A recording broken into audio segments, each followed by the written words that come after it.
Eh bien, bonjour YouTube, content de vous retrouver après quelques semaines, voire quelques mois d'absence. Tout d'abord, je tiens à remercier les 1000 personnes qui se sont abonnées à ma chaîne, ça fait vraiment super plaisir.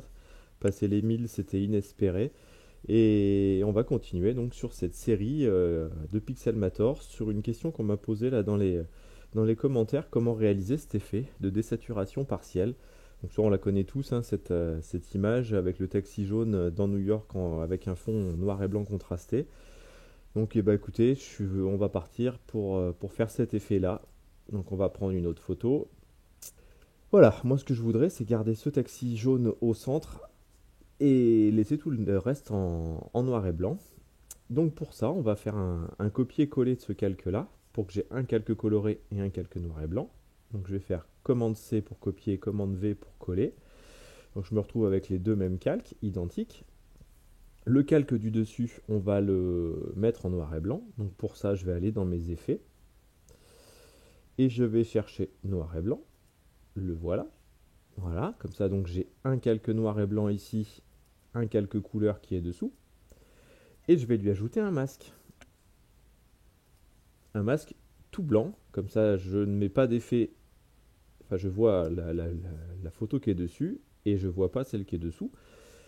Et là-dedans, eh ben, on va aller chercher notre pinceau comme d'habitude et on va passer au noir et on va peindre simplement ma voiture jaune, ce qui aura pour effet de mettre un peu de noir dans mon calque blanc et donc de voir ce qui se passe dessous. Et je vais donc récupérer ma couleur. Voilà. Pas plus compliqué que ça. Donc là, je le fais très grossièrement avec le gros pinceau.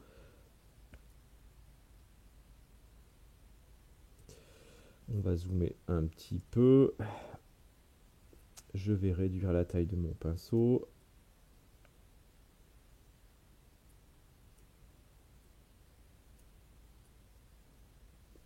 Voilà, vous avez compris l'idée, hein.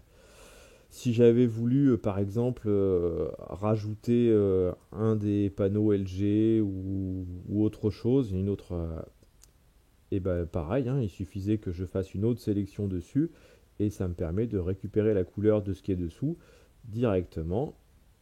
Je vais faire le rétro histoire de dire que c'est quand même plus propre. Et si j'avais bavé, ce qui peut arriver, voilà, je bave sur le côté, bah, je peins simplement en blanc, hein, je récupère mon blanc, donc avec X, j'alterne mes couleurs de noir à blanc, j'efface le blanc que j'ai fait, là pareil, on a toujours intérêt de mettre un petit coup de blanc tout le tour. Voilà, bon, on va partir dans le principe que tout ça c'est bon.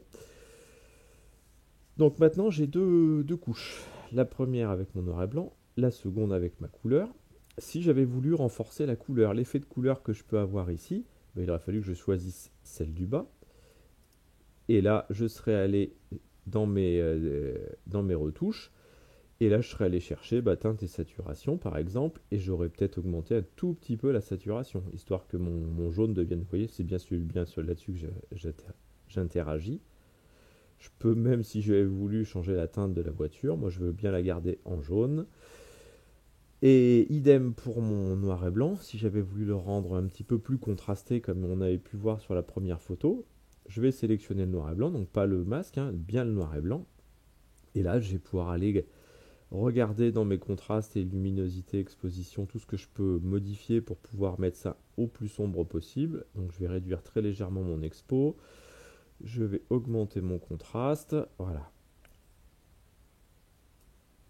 Et donc après, là, vous pouvez regarder avec les tons foncés, les tons clairs, etc., ce que ça peut donner. Donc là, c'est peut-être un peu exagéré, voilà. Moi, je l'aurais laissé comme ça. Donc voilà, vous avez compris l'idée. On peut rajouter du vignettage là-dessus. Alors peut-être pas autant, voilà. Et là, j'ai quelque chose de ultra contrasté. L'intérêt de cette désaturation partielle, pardon, c'est justement de mettre en valeur quelque chose dans une photo. Donc là, en l'occurrence, quand on regarde ça, on ne voit que le taxi.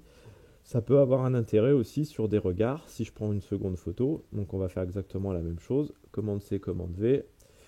Je la mets directement en noir et blanc. Ah, ma souris aujourd'hui, elle n'a pas envie de travailler.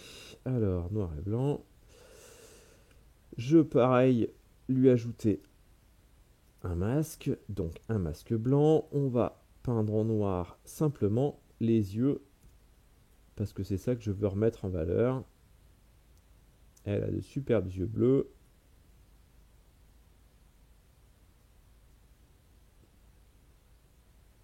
Voilà, donc je peins simplement les yeux. Donc déjà on voit que l'effet est quand même plus sympa. Si j'avais voulu moi augmenter le contraste, je reprends ma photo comme tout à l'heure. Et on va baisser l'expo un petit peu, quitte à aller quasiment dans le noir, hein. On va regarder avec les tons clairs si je peux, voilà, récupérer juste le haut de ses poils. Super.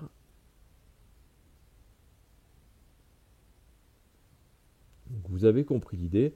Donc là, c'est presque peut-être un tout petit peu trop éclairé au niveau des yeux. Donc là, je vais sélectionner le calque d'arrière-plan. Et puis, on va aller baisser un tout petit peu peut-être la luminosité dans les yeux, histoire de récupérer vraiment que le bleu. Voilà. Donc vous avez compris l'idée. Deux couches, une noir et blanc, une couleur, un masque. J'atténue ou pas la couleur dessus, enfin je laisse passer ou pas la couleur qui est sous le calque de dessous. Et l'effet, il est rapide et sympa. Comme d'habitude, si vous avez des questions, n'hésitez pas à les poser en commentaire. Moi, en attendant, je vous remercie encore pour ces 1K de passés, hein, ça fait vraiment super plaisir. Ceux qui ne le sont pas abonnés, abonnez-vous, ça fait vraiment ultra plaisir à chaque fois. Et je vous dis à bientôt dans une prochaine vidéo. Merci, au revoir.